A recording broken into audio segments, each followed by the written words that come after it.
शकुंतला नैयर को लोग भुला चुके हैं। के नैयर और शकुंतला नैयर का जो योगदान है वह उसी तरह का है जैसे कि नींव के पत्थर का योगदान होता।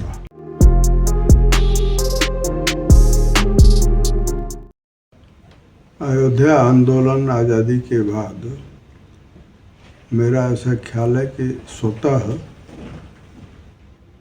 पैदा हुआ और उसकी भावना ये थी कि देश आज़ाद हो गया है तो अब राम जन्म स्थान क्यों गुलाम रहे।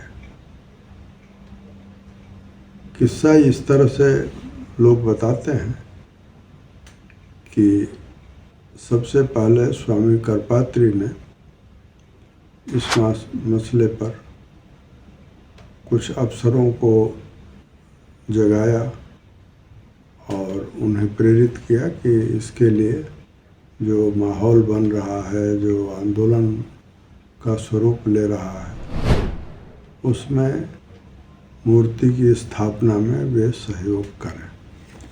और ये बात एक बार हमको नानाजी देशमुख ने भी बताई थी।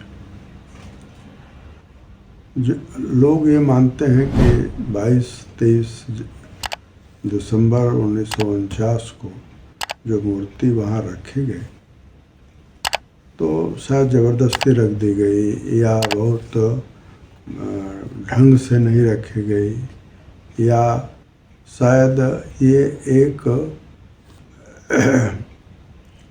कोई ऐसी कार्रवाई थी जो अचानक हो गई। सच बात यह है कि वो अचानक नहीं हुआ, बल्कि अगर उस समय का इतिहास देखें तो पूरे अयोध्या में उसके लिए विधिवत महीनों से तैयारी चल रही थी, वातावरण बना हुआ था। और जिन लोगों ने मूर्ति रखने में भूमिका निभाई,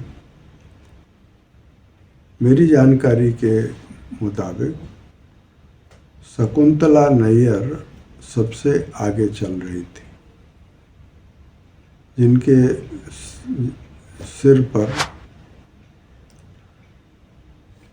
रामलला की मूर्ति थी और वही वहाँ विधिवत स्थापित की गई,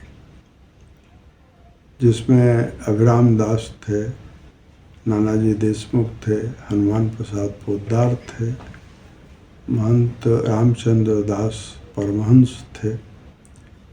ये सब लोग सरजू में मूर्ति को स्नान कराकर उसकी पहले से विधिवत प्राण प्रतिष्ठा करा करके और जुलूस बना करके आए और उन्होंने मूर्ति स्थापित की। शकुंतला नैयर को लोग भुला चुके हैं, लेकिन अगर हम लौट कर देखें तो शकुंतला नैयर वहाँ उस समय के जिलाधिकारी के नैयर की पत्नी थी। शकुंतला नैयर भी और के नैयर भी केरल के रहने वाले थे। कैसे उनको प्रेरणा हुई, क्यों उन्होंने यह सब किया और होने दिया, इसकी एक अलग कहानी है। लेकिन ये सच है कि शकुंतला नैयर ही वो महिला थी जिन्होंने मूर्ति अपने सिर पर रखकर, और जो 5 लोग गए उसमें एक वो भी थी, मूर्ति उन्होंने विधिवत स्थापित कराई। बाद में जब के नैयर ने प्रशासनिक सेवा से मुक्ति ली और राजनीति में लौटे, वे बहराइच लोकसभा से चुनाव लड़े और जीते भी, कई बार जीते। के नैयर और शकुंतला नैयर दोनों के बारे में अगर कोई आज भी उस क्षेत्र में जाए तो जैसे लोक कथाएं चलती हैं वैसे वे आज भी लोक कथाओं के मुख्य पात्र हैं। हम लोग जब पढ़ते थे तब उनकी इतनी कहानियाँ, इतने किस्से चलते थे, और ये सब के नैयर और शकुंतला नैयर की लोकप्रियता के किस्से थे। उनके जिलाधिकारी रहते मूर्ति की स्थापना के बाद वे वहाँ एक संत महात्मा या जो लोग भी थे उनसे कहीं ज़्यादा ऊपर लोगों की निगाह में वो एक बहुत ऐसी उनकी प्रतिष्ठा बनी कि अगर मुझे मालूम नहीं कि कितना सच है, लेकिन के नैयर को लोग अपने यहाँ, यानी वो उत्तर प्रदेश में बस जाएं तो सैकड़ों एकड़ ज़मीन देने के लिए लोग तैयार थे। वो नौकरी उन्होंने छोड़ दी तो उनके लिए की चिंता करने वाले हजारों लोग खड़े हुए थे। बहराइच में के नैयर बसे, वहीं रहने लगे। फिर उसके बाद उन्होंने चुनाव वगैरह भी लड़ा। चुनाव लड़ने के बाद के नैयर एक राजनीतिक नेता के रूप में माने गए, जाने गए। उनकी पत्नी विधानसभा में भी थी, लोकसभा में भी थी। शकुंतला नैयर भी चुनाव जीते। चुनाव जीतना उनकी लोकप्रियता का प्रमाण है, लेकिन ये उस ज़माने में मैं ऐसा समझता हूँ कि लोगों ने ये समझा कि इस आदमी ने बहुत बड़ा काम किया। इस आदमी ने यानी त्याग और बलिदान का जो उदाहरण है वो उसने प्रस्तुत किया, तो इसलिए वो एक लोकप्रिय नेता भी हो गए। अयोध्या आंदोलन में और भी ऐसे बहुत लोग हैं। कुछ लोग हैं जो अनाम रह गए, कुछ लोग ऐसे हैं जिनको पूरी दुनिया जानती है।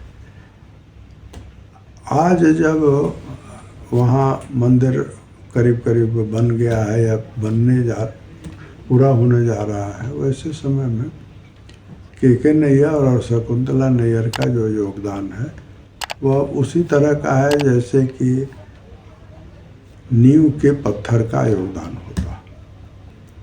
मेरी जो बातचीत नानाजी देशमुख से हुई थी उसमें उन्होंने ये कहा था कि शकुंतला नैयर इसमें शामिल थे।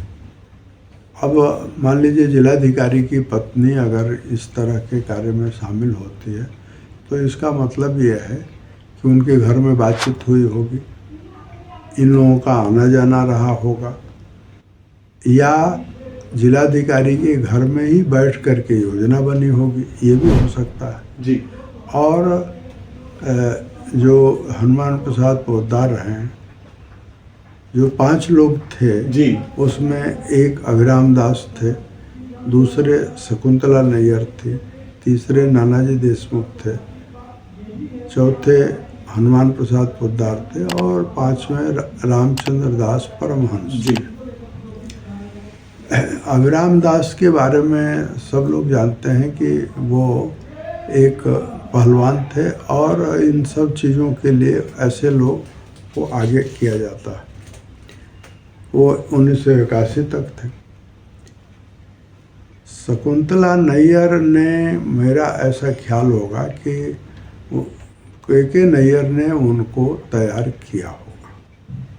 थी वो घरेलू महिला, यानी वो पढ़ी लिखी होंगी जी, लेकिन वो कोई सर्विस नहीं कर रही थी, यानी हाउसवाइफ थी जिनको कह सकते हैं, वो परिवार चला रही थी।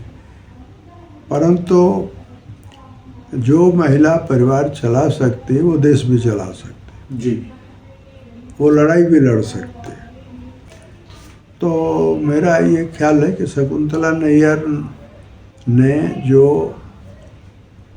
पहले से ये घटना हुई है 22-23 दिसंबर की रात को, यानी 22 की रात जिसको अंग्रेजी में 23 दिसंबर 22-23 दिसंबर का मध्य कह सकते हैं। लेकिन ये 22-23 दिसंबर को जो हुआ उसकी पृष्ठभूमि महीनों से बन रही थी